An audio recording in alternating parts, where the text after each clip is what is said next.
Operation Harsh Doorstop is a completely free tactical shooter being developed by a YouTuber called BlueDrake42. This game is constantly changing and evolving, so in this video I want to give you a first look at a massive update, the biggest to date, adding new weapons, factions and maps. Before we get into it, if you want to stay up to date with tactical shooters like this, drop us a like and subscribe and make sure you have all bell notifications on. First off, let's take a look at the maps within Operation Harsh Doorstop. There is currently 7 maps, including a new fully fleshed out training map where you can test all the new weapons and gadgets. Let's start by looking at Argonne. Argonne is a World War I inspired map with 2 factions being USA and Germany. This map is in an early state right now. I can't wait to see more polish to this with more assets and detail, but overall this map could be fun and different. Running across the muddy fields, dodging enemy gunfire from the trenches, having close quarter fighting in the forests and trenches could be fun. Would be epic though if we could see a shotgun get added. Fallujah. This map is set during the Iraqi war. I didn't feel that this map got me as excited as the others that I will be talking about, but there was some interesting parts of the map like the tight closed-in streets where you can get shot from ground level and also on the roof. One suggestion, and this goes for the other maps, I would like to see these maps get maybe condensed a bit because it is currently only infantry, so it just feels like there is a lot of empty space not being utilised, but I suppose when vehicles do get added then I suppose it may come in handy having that extra space. But I think for now it does seem like, you know, you've got all these capture points just on the other side and then you've got all this empty space. It just feels like it shouldn't be there, but again I suppose when vehicles get added it might be much better. Kafiji, I think that's how you pronounce it. This is another modern theatre inspired map from the Gulf War in the 1990s. It felt quite similar to Fallujah, sharing a lot of the assets at the moment, but I suppose that could change. Well, it will change as this game evolves and it is constantly changing. But overall, I have enjoyed my playtesting on this map and I think with more polish, it can be a good one. Lam Dong.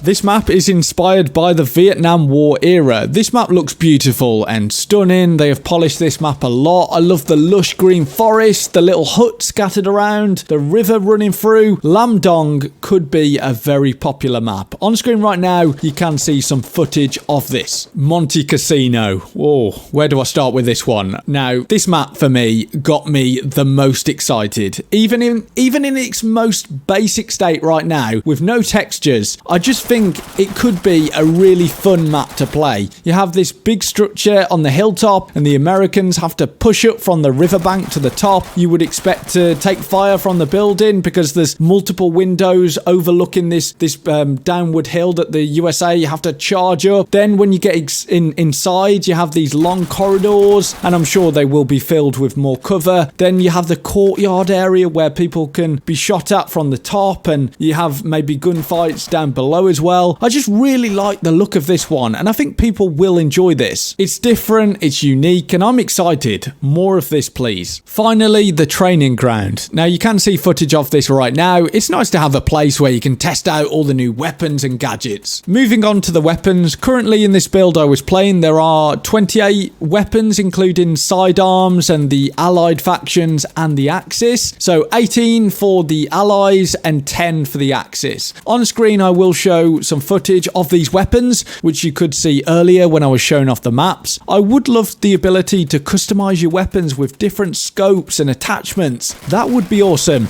and I'm sure they are considering that maybe in the future. But so far from these weapons they have a great amount of recoil and kick and they just feel fun to use.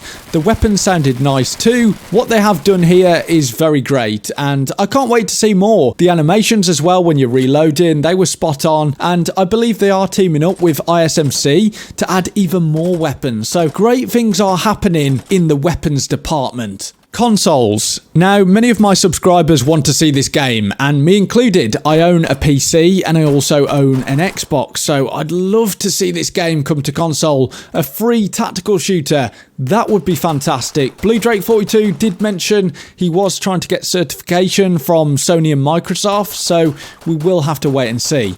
But if there is an announcement, struggling to say that word, but if there is an announcement for the consoles, I will let you know. This game is glowing with passion. The developers have already done something that nobody thought was possible. Getting a game in this state, that should blow you away. With the limited budget that they have, top marks for effort, and I think that this game will only get better and better if they can integrate mods better than squad, meaning keeping all the players together with not two different server browsers or two different sections where you have custom servers and official servers. If you can keep that all together and not split the player base, this could work out really, really well, and I think that will be a big selling point of this title. So I will look out for more updates on this title. So now over to you.